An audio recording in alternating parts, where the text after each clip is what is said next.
Morning, everybody. Thursday. Yeah, Thursday. Hope everyone's staying cool in this bloody hot weather. We had 44.8 yesterday.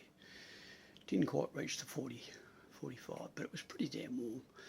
So there wasn't a whole lot done yesterday except sitting on the couch watching YouTube, which I quite enjoy. At least you can watch what you want.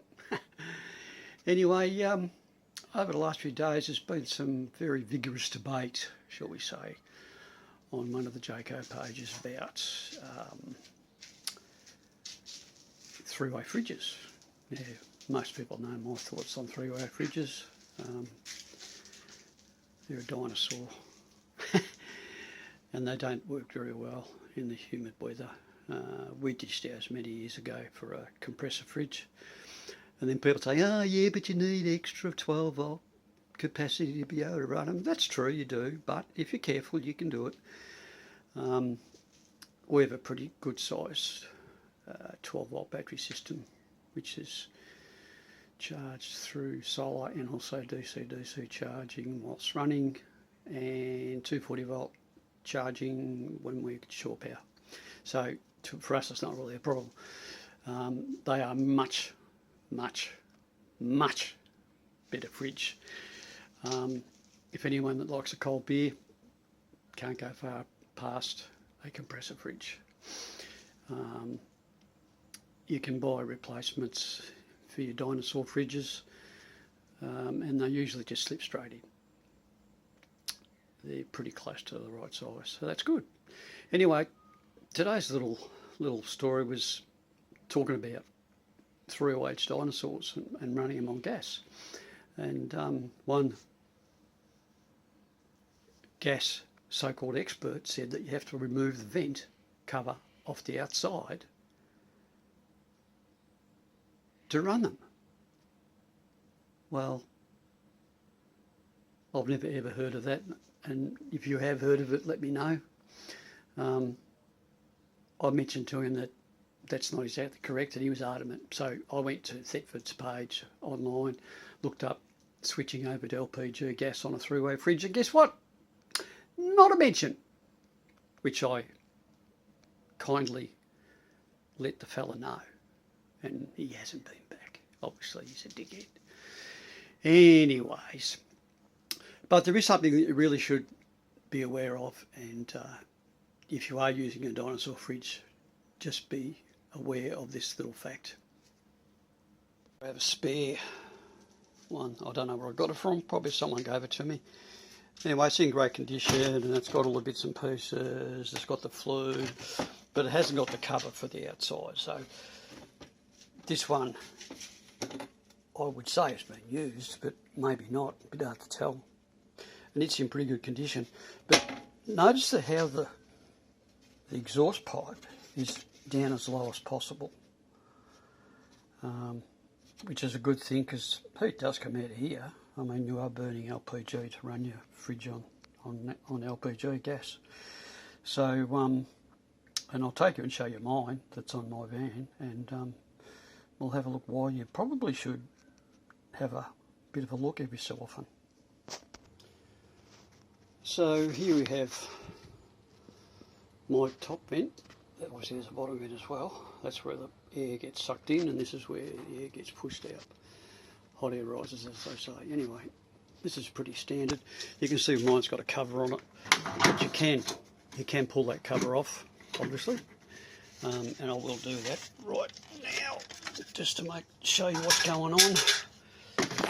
So as you can see, my exhaust was quite higher. Have a look at the plastic. Well, I think she got a bit hot. And this is probably what this bloke was talking about, but obviously this hasn't been assembled correctly. And the other one, the exhaust was down lower, so therefore it was not as close to the plastic, so therefore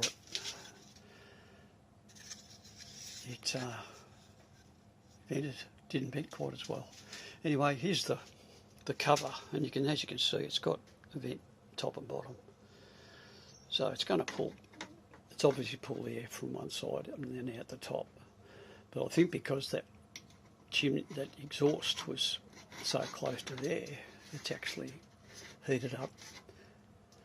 So he has got a bit of a point, but I wasn't going to let him know that, and I haven't put this on the page.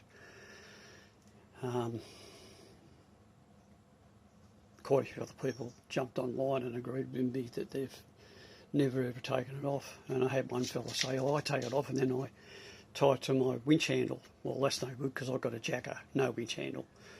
Then he said, "Oh, then but I also, sometimes I attach it to the stabiliser handle." I said, "Haven't got one of them either. I use a rattle gun." Anyway, okay, take it off, but you're going to lose it. Obviously, you're going to lose it. It's just one of those things.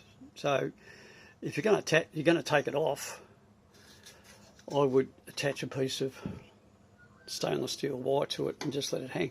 But I just don't. I mean, I don't have to now because I don't have a three-way Dinosaur fridge. I have a compressor fridge, so therefore there's no heat coming out of it. I really don't know how much heat comes out of this anyway, to be honest with you. I'll have to make some observations and just see. So, yeah, that's an interesting subject, and I can understand what the guy was going on about, but I still don't think it needs to be worried about. But it wouldn't hurt just to have a bit of a squeeze at yours. We put in a Waco. Waco compressor fridge. It fitted in beautifully. It was tight, but it fitted in. And by geez, it works well. So that's probably about all for the moment. So just recapping, just double check to make sure that your vent is in good nick, and if it isn't, I'd suggest moving this down a bit and maybe even extending your chimney out a little bit. It all depends where it comes out, because you've got those vents there. Anyway, hope this was informative, people. Good on you. Stay nice and cool. Cheers.